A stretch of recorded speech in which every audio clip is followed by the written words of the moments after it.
Bonjour, merci beaucoup. Effectivement, j'ai une double vie puisque je travaille en Belgique et à l'Institut de biologie et à Emotion. Je peux avoir la dia suivante. Donc, je vais vous parler en fait d'une maladie qui dans 102 heures va commencer à disparaître. Alors vous allez comprendre rapidement pourquoi, enfin j'espère, sinon c'est que j'ai pas été clair.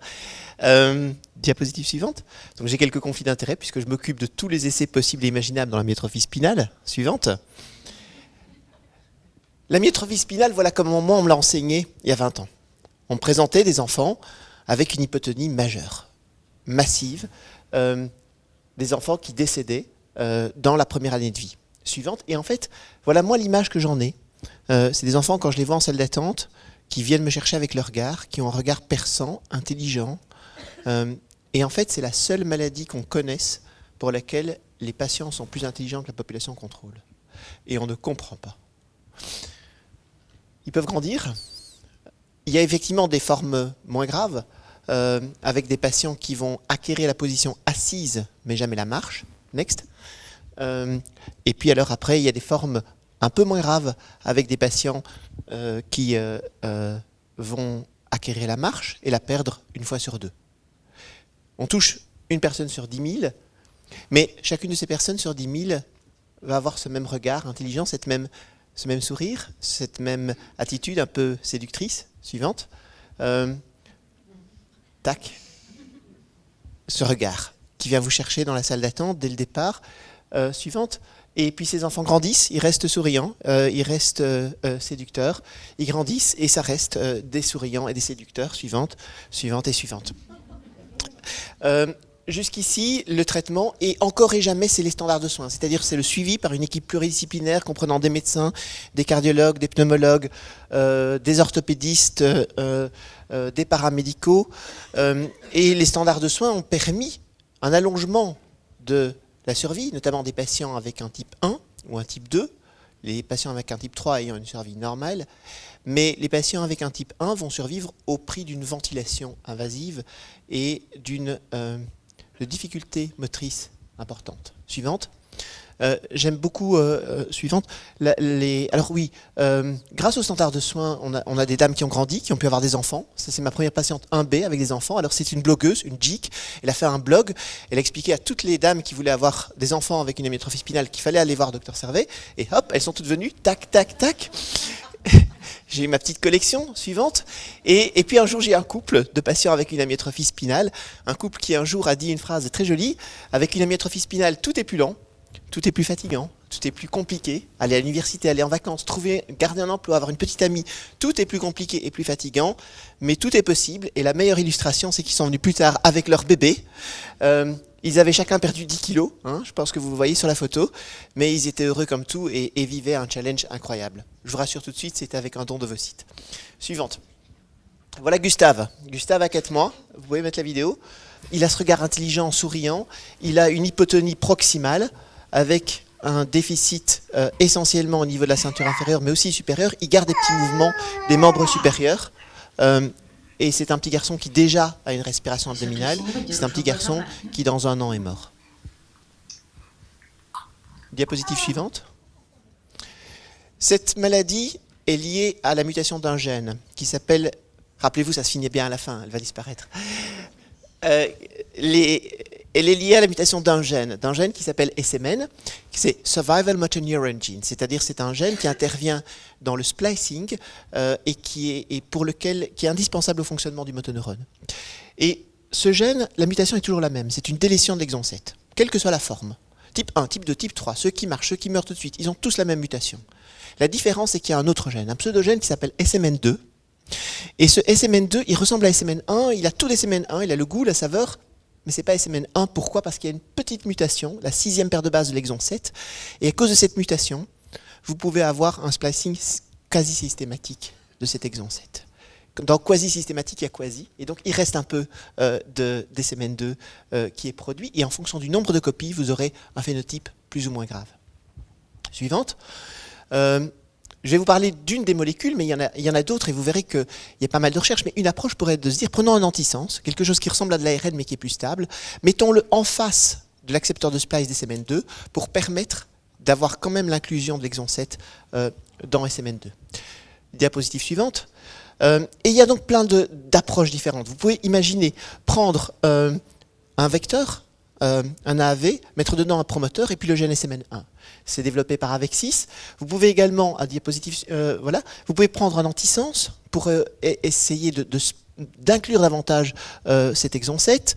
Vous pouvez intervenir avec une petite molécule qui va directement sur le spliceosome et qui va permettre une meilleure inclusion de l'exon 7 dans SMN2. Vous pouvez aussi essayer de protéger le motoneurone.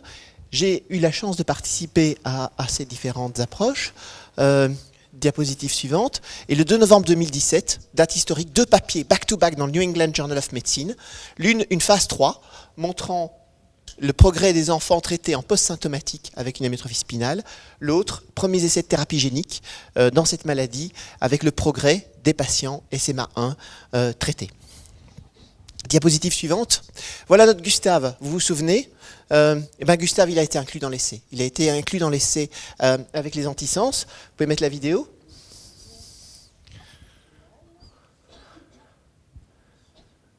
Il s'agit d'injections intratécales. À J0, J15, J30, J60, puis tous les 4 mois, Gustave reçoit une injection intratécale. Ici, là. Voilà. C'est parti. Gustave qui ne bougeait plus, sachant que dans cette maladie, avec un type 1, une fois que vous êtes atteint, vous ne faites plus que tomber de la falaise, vous ne faites plus que vous arrêter de progresser. Gustave commence à se retourner, Gustave commence à aller chercher son petit jouet. Bravo! Hello! Je suis très content qu'on entende la voix dans les vidéos, parce que vous allez voir, c'est toujours les mêmes voix de gens qui sont super contents de ce qui arrive et qui nous l'envoient. Diapositive suivante, le même Gustave, un an plus tard, il tient assis. Là, on peut tout de suite lancer la suivante. Ça, c'est Gustave qui tape à l'ordinateur, assis, les mains dans le dos.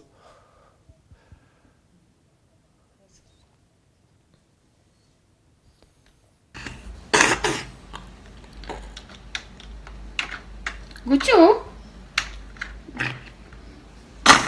Un enfant qui devrait être mort depuis plusieurs mois. Diapositive suivante. Il n'y a pas que Gustave, hein, je ne vous ai pas amené le plus beau. Enfin, si, il est beau. On peut mettre son copain Nicolas, et puis on peut mettre sa copine Sylvia.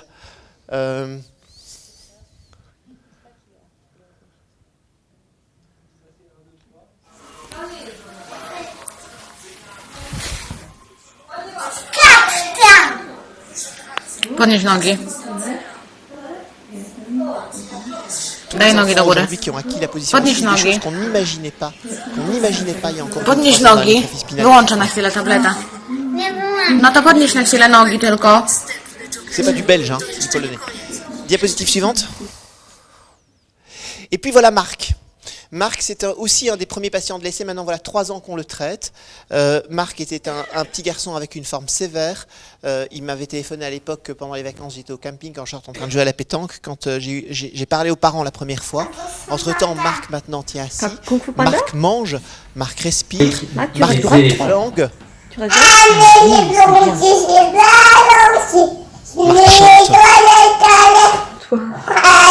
Et c'est ce que la maman raconte, c'est qu'effectivement le premier hiver était difficile avec Marc. Il a fait des infections respiratoires, il a été régulièrement en réa. Mais maintenant, Marc a passé un bien mal l'hiver, il commence à dégonfler et son appétit s'est amélioré. J'en peux plus, il faut passer. Et puis, à la fin de l'essai, tous les patients ont convergé. Et j'ai eu beaucoup de chance parce qu'en France, on a été les premiers à pouvoir injecter en dehors de l'essai. Et au départ, on était les premiers à injecter en France, mais aussi pour la Pologne, pour la Hongrie, pour la Tchéquie, pour la Slovaquie, pour la Roumanie. Et en fait, j'ai appris qu'il y avait 150 millions de personnes dans les pays de l'Est. Et quand on met tout bout à bout, vous pouvez avancer dans la diapositive, j'ai eu la chance d'inclure 8 patients dans l'étude de phase 3, et puis j'en ai eu 76 en bonus track. En SMA2, j'ai eu 3 patients dans l'étude de phase 3, et puis 17 patients en ATU. Au grand total, j'ai eu la chance de pouvoir traiter 104 patients. 104 patients, alors c'est vrai que ça fait beaucoup d'injections intratécales, ça fait beaucoup de patients qui viennent et qui reviennent pour les infections respiratoires. Diapositive suivante. Mais voilà, chaque trait est un enfant. C'est un papier qui est actuellement soumis pour publication. Les traits verts, ce sont ceux qui ont 3 copies des SMN2. Ceux qui ont les traits orange, les traits jaunes, c'est 2 copies. Et derrière chaque trait qui va vers le haut, ce sont des nouvelles acquisitions motrices, ce sont des enfants qui survivent, ce sont des enfants qui se développent alors qu'avant ils ne faisaient que régresser. Et puis il y a un trait qu'il faut garder en tête, c'est celui-là, le vert. On va juste le garder en tête parce qu'on va le voir plus loin. Diapositive suivante. Voilà, ça c'est quand on étend un petit peu pour les enfants de plus de 7 mois, puisque les enfants de plus de 7 mois n'étaient pas inclus dans l'essai, ces enfants progressent aussi. Je vais vous montrer l'histoire d'un petit garçon de plus de 7 mois, c'est David, on peut mettre la première vidéo. Le père est consciencieux. David a 8 ans, il a survécu parce qu'il était particulièrement bien suivi sur le plan respiratoire. Mais effectivement, cet enfant ne tient pas la tête, cet enfant ne tient pas assis. Il est âgé de 8 ans, il est ventilé la nuit, il est nourri par gastrostomie. Le père va vraiment nous montrer qu'il ne tient pas assis, qu'il ne tient pas la tête, il est très consciencieux. Bon, 3 fois ça suffit, ça suffit. 2 mois après traitement, David tient la tête. Push yourself up. Very good. And go lower. Ok, la suivante. Well, David, do you want, I'm going to let you stand by yourself now, okay? Et maintenant, David tient debout avec ses attelles. La petite sœur n'y croit pas. Elle l'a jamais vu debout, donc elle a un peu peur. Elle vient le protéger. C'est devenu un sport dans la famille de faire régulièrement l'exercice et de compter combien de secondes ce jeune garçon qui ne tenait pas la tête tient debout. On le fait ça tous les jours. Tout le monde est encore très prudent. Hein. On tient, on s'y met tous. Et là, ça va faire... Rock and roll! Tous ces patients regardaient la vie vers le bas. Tous ces patients regardaient la vie comme une lente descente, comme une lente perte d'acquisition. Tous ces patients regardaient le futur vers une perte et maintenant, ils ont simplement changé le cap de leur regard. Au lieu de regarder vers le bas, ils regardent vers le haut et ils regardent de petites acquisitions. Ici, on a Vojtech, notre plus vieux patient avec une amyotrophie spinale de type 1, avec Dr Stéphanie Delstange. Il a 28 ans, il vient de Pologne. Il m'a dit, Doctor, I want this medication, doctor. I fight all my life against SMA and now I can do it with a drug. I want the medication, doctor. He feels much stronger. Now he moves like this. He feels much stronger. La différence, c'est que maintenant, il regarde le futur vers le haut. Et il a toujours regardé le futur vers le bas. Il a toujours regardé le futur vers comme une descente. Aujourd'hui, il le regarde vers le haut. Diapositive suivante. Voilà, quand on parle de la qualité de vie de ces enfants, en disant oui c'est vrai, mais vous transformez un enfant qui devrait mourir en un enfant qui a une pauvre qualité de vie. Voilà typiquement une journée dans la famille de Miloš, un autre de nos petits patients. Ce sont des patients dont la vie a complètement changé du fait de pouvoir la regarder comme une évolution vers un progrès, vers une amélioration, plutôt que vers un déficit. C'est la suivante. Et puis, il y a quelques jours, le papier sur les types 2 est sorti, avec de nouveau New England Journal of Medicine, diapositive suivante, et je vous présente Miloš qui marche. C'est ce patient qui fait ses premiers pas chez nous, à iMotion, un patient qui n'a jamais marché. On peut avoir la vidéo? D'ailleurs, il a mis son t-shirt super-héros. C'est parce que c'est un super-héros.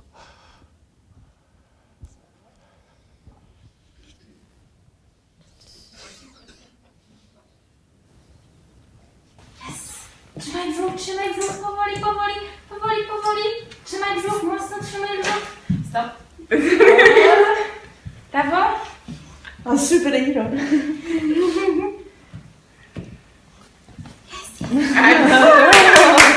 C'est chouette les maladies neuromusculaires. C'est l'ambiance tous les jours maintenant à iMotion. Diapositive suivante. Et puis surtout maintenant, le plus important. Tout ça est bel et bien, mais pour moi, ce qui est le plus important, c'est pas que les enfants aillent mieux, c'est qu'il n'y ait plus d'enfants malades. Et quand on les prend en charge avant les symptômes, quand on les traite avant qu'ils développent leurs symptômes, ces enfants ont un développement psychomoteur normal. On a une vingtaine de patients pris dans une étude qui s'appelle Nurture. C'est la courbe verte du développement de ces enfants. La courbe grise, ce sont les patients qui n'ont pas été traités.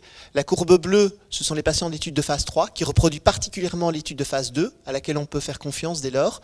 Ce sont des enfants qui vont mieux, mais qui gardent un handicap significatif, qui ne sont pas normaux. Mais les patients que vous traitez avant les symptômes sont des patients qui sont normaux. Diapositive suivante. Voilà les patients qui ont 2 copies des SMN2 par rapport à la courbe normale. Diapositive suivante. Mais voilà les patients qui ont 3 copies des SMN2 et qui, eux, sont absolument indissociables des patients normaux. Diapositive suivante, une petite vidéo d'une fratrie. Le petit garçon qu'on va voir là est traité en post-symptomatique. Sa sœur, qui a 13 mois, est traitée en pré-symptomatique. On a pu voir qu'elle était atteinte grâce à son frère. Son frère, qui est traité depuis 6 mois, qui va mieux. Il est toujours très malade, pensant l'a levé 400 coups. Elle fauche le smartphone de sa mère. Lui, il est content, il va mieux, il tient enfin assis. Il a encore besoin de se stabiliser avec les mains. Cet enfant va garder un handicap significatif. Elle est strictement normale. Vous pouvez la montrer à n'importe quel pédiatre, à n'importe quel neuropédiatre. Cet enfant a des réflexes, elle n'a pas de fissuralisation linguale. Elle est strictement normale. Elle fait du bodybuilding avec le smartphone de sa mère. Pendant que son frère, certes, a retrouvé le sourire, mais pour lequel simplement lever la main reste encore une grosse difficulté. Indépendamment de tout traitement, ce jeune homme va coûter à la société 7 millions d'euros en termes de prise en charge de son handicap, fauteuil roulant électrique, ventilation, prise en charge pédiatrique, pendant que sa sœur aura une vie normale. Et ça, c'est pour une différence de quelques semaines dans le diagnostic. Diapositive suivante. Quelques mois plus tard, voici Sophia dans les couloirs d'iMotion de nouveau. Sophia a gardé le même caractère. Écoute, on m'a demandé de la... C'est la seule évaluation que je peux faire avec elle, donc... Sophia se balade partout. Avec son amyotrophie spinale de type 1, elle devrait être morte depuis quelques mois. Elle est strictement normale. Diapositive suivante. Et puis, à Liège, il reste 102 heures. Parce que dans 102 heures, c'est-à-dire lundi à minuit, tous les enfants liégeois seront screenés pour la myotrophie spinale. C'est un screening génétique. Et nous allons l'ajouter aux 13 maladies actuellement screenées pour détecter ces enfants dès la naissance et les traiter dès la naissance. En les traitant dès la naissance, ces patients auront une vie normale. Ils ne coûteront pas 7 millions d'euros de prise en charge à cause du handicap. Et le prix de ce screening équivaut à 5 euros par bébé. Cela change complètement le paradigme du screening néonatal. Plutôt que de faire des screenings maladie par maladie avec des tests métaboliques, dans 20 ans, ma boule de cristal m'a dit que nous ferons un screening génétique avec des puces sur lesquelles nous ajouterons une par une, de manière dynamique et rapidement réactive, chacune des maladies que nous pouvons traiter de manière efficace en présymptomatique, afin non seulement de donner aux enfants l'effet maximal des traitements que nous mettons au point, mais aussi de diminuer le coût sociétal et de favoriser ainsi l'accès au plus grand nombre pour les médications. C'est le projet Sun May Arise, un SMA. Vous pouvez nous suivre sur Facebook, vous pouvez nous liker, vous pouvez diffuser, et ça raconte l'aventure de ce projet avec quelques hommes, quelques femmes qui du 1er septembre 2017 au 5 mars 2018, en 6 mois, ont mis en place ce screening génétique, le premier screening génétique en Europe pour cette maladie. Diapositive suivante. Et comme vous vous en doutez, on ne peut rien faire sans une équipe. À Liège, c'est Carolina, Anka et Aurore avec leur beau t-shirt Fuck SMA. Et puis à Paris, c'est toute l'équipe d'iMotion qui a participé à ce projet. Je vous remercie beaucoup pour votre attention.